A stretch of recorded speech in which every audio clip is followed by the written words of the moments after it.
Welcome back to Cray Outdoors. Today's video is a little bit different. In February of 2021, I was in Louisiana working on a work crew in the Kisatchie National Forest, ironically doing storm cleanup and things like that from the hurricanes they had had the previous season. And while we were there, there was a massive snowstorm slash ice storm. First, there was a snowstorm that dropped about a foot of snow, and that resulted in some of the images you're seeing here. This is central Louisiana, not a place that typically has any snowfall, much less a foot of snow. And after the snowstorm, there was an ice storm that same week. It never got above freezing, so the snow was still on the ground. Everything was pretty well shut down. The roads were in terrible shape, and then we got about an inch of ice. So it made for an interesting time. We were a week without electricity and basically unable to go anywhere for about a week. Unlike Western New York, where I am from, this region of the country is not used to snowfall and ice storms of this magnitude. So things were really shut down. They had no way to salt the roads or plow the roads or anything like that. All they had was bulldozers and road graders, which the road graders pretty much just, made the road a sheet of ice. So it was definitely a very interesting time. Ironically, the only reason why things weren't worse than they were was those hurricanes that had came through the previous season had knocked a lot of needles off of the trees. The trees in this area are also not adapted to snowstorms and ice storms like the trees in the north. So it was a really crazy time, just trees falling that entire night of the ice storm. It was just a crazy experience, definitely the worst natural disaster I think I've lived through. I say that the locals there in Louisiana are very tough, and although this was a different type of natural disaster for them, it was certainly not the worst storm they've lived through in their lifetime. Several other major hurricanes and tornadoes, so this was just another thing for them. The people down there were very tough, and we were able to get through that storm. Fortunately, us being from the north, and we had planned to do some camping while we were down there, so we all had our winter sleeping bags and stuff with us. We made it through. We also had generators with fuel, so it wasn't too bad.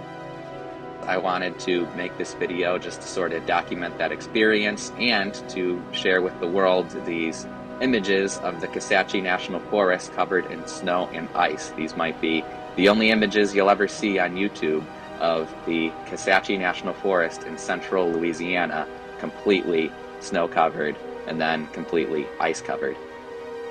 The images you are now seeing are of the ice storm. The previous images you were seeing were from the snowstorm. This was a couple of days later after we got about an inch of ice on top of the snow that had already fallen.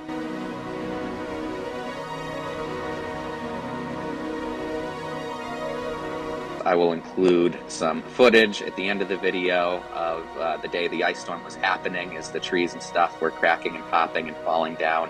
Unlike anything I'd ever experienced before. I really wish I had filmed more in retrospect, but again, we didn't know how long we were going to be without electricity, so we were being really conservative with all of our electronics. But pretty much every minute you'd hear like 10 trees fall, and as the branches and trees would fall and snap, they were covered in ice, and then you'd hear the ice shatter. It was a really interesting thing. It sounded like you were in a war zone. And of course, at the end of this video, I'll just include some of our shenanigans while we were out there just playing in the snow and ice. Being an ice fisherman, I wanted to attempt to make an ice fishing video. It didn't really work out, but I'll include the footage from that. This was the time when those kids were going viral for ice fishing in Texas. The same period of time, the same storm that really hit Texas hard. It also hit central Louisiana, I think even harder, but central Louisiana being less populated, didn't get as much media attention, but it was a very significant weather event for that region of the country at the time.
So you can see we've got some tools with us. I've got a minnow bucket. We're going to use this to scoop the slush out of the hole that we make.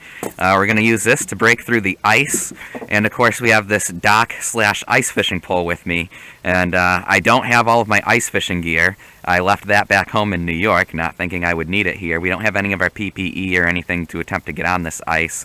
I don't think the ice is safe anyway. Yesterday when I checked it, it wasn't quite there. So let's do a quick check. Yeah, that is definitely definitely not safe to stand on.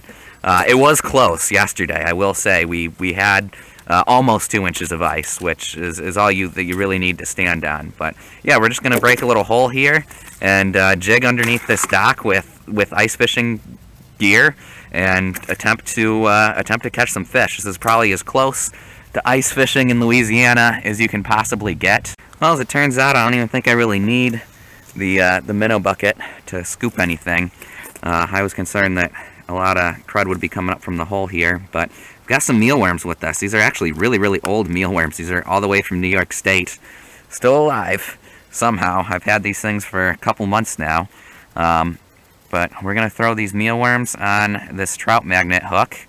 I wish I had my ice fishing jigs, would definitely be the more ideal method. But we'll throw this on this hook and jig straight down and see what we can catch. This is going to be a very interesting experiment here. There's a lot of bass in this pond and a lot of bluegill.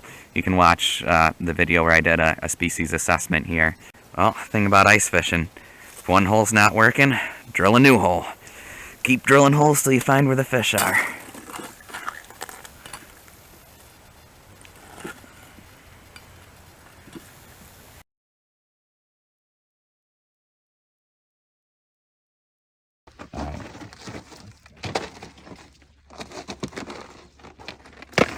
Nice.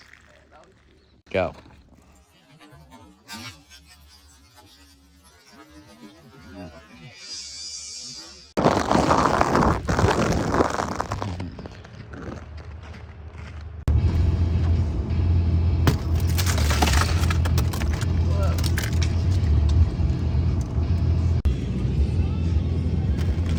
Ah, dang it. That's why.